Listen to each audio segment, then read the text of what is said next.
Maryland Democratic Congressman Elijah Cummings is with us now from Baltimore. His city faced riots last year after a young black man, his name was Freddie Gray, died of injuries that he received in police custody. Congressman, thank you for joining us. Good morning to you. Good morning. I heard you say yesterday we don't have time to turn against each other. We have to turn towards each other. We just heard the president say we all need to listen to each other. Can the country listen and hear at this particular time, at this moment? I don't think we have a choice. I think we are at a very critical moment in this country's history. And with what is going on with people, everybody's upset and concerned.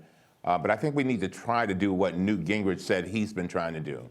That is, he said as a white man, he tried to put himself, and he said it's very difficult, in the place of African Americans. And an African American man like me, I'm 65 years old. I know what it feels like to, every time you get in your car, to worry about being harassed by the police, even now as a congressman. But at the same time, on the other hand, people seem to think that when one asked for accountability, transparency, and good policing, does not mean that they are not very sympathetic and very concerned and upset when police officers die and are ambushed the way these officers were, or any harm comes to them. Mm-hmm. And I think it's a matter of mutual respect. And you know, one of the things, as I was leaving to come to this interview this morning, one of the guys in my neighborhood, I live in the inner city of Baltimore, and a guy said, Mr. Cummings, tell me something. When that boy Dylan Roof down there in South Carolina killed those people at the church, they went and got him a burger at Burger King. But yet still, the man in Baton Rouge in Minnesota died. And so we have to look at both sides of this and try to put ourselves in the place of the other. And I think that, and people just assume that you're gonna go to one corner or go to another, and then you start talking past each other. Mm-hmm. But this is a critical moment. I'm glad that former President Bush will be joining the president tomorrow in Dallas to address these issues. I think it's so important that we talk to each other and that we continue. I think there's absolutely nothing wrong with peaceful demonstrations, but I am not going to sit here and beat up on the Black Lives Matter young people, because all they want is what our Constitution has guaranteed them. They simply want respect of the police. Congressman, and by the way, there are a lot of great police, and yes. So I want to make that clear. Yes. Okay. It's a very important point. How do we make it different this time? How do we make sure it goes beyond dialogue? Well, I think it's got to be a multifaceted effort. Number one, we have really got to look at and accept the fact that the young people in the African American community have a lot of legitimate grievances because of basically what they see. This thing called the cell phone is, and being able to take pictures, they now see more of what is happening.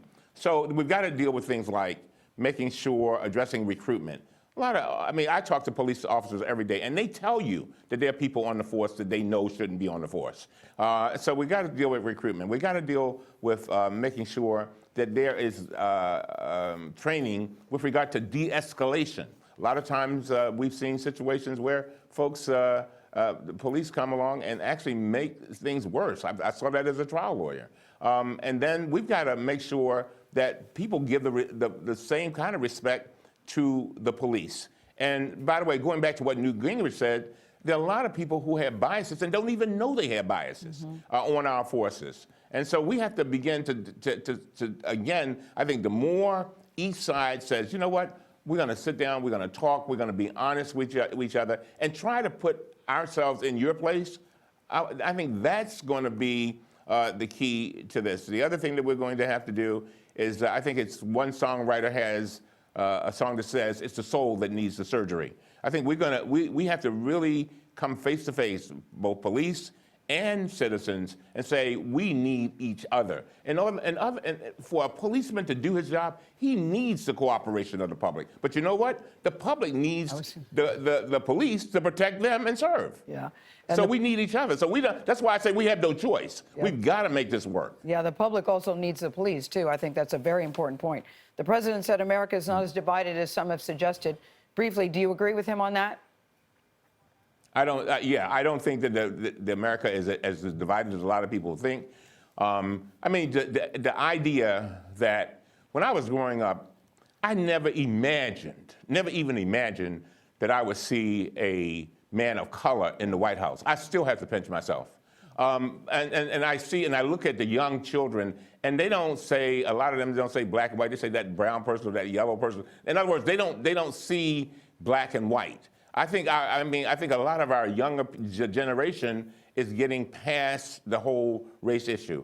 I think some of us older folk, we need to catch up. Yes, But the fact is that I think we're moving in the right direction. We could learn from the children. You're right about that. Thank you very much That's right. for joining us. Thank you for joining us this morning. All righty. As the congressman mentioned, Vice President Joe Biden will join the president at tomorrow's service in Dallas. Before that, though, Scott Pelley talks with the vice president tonight on the CBS Evening News.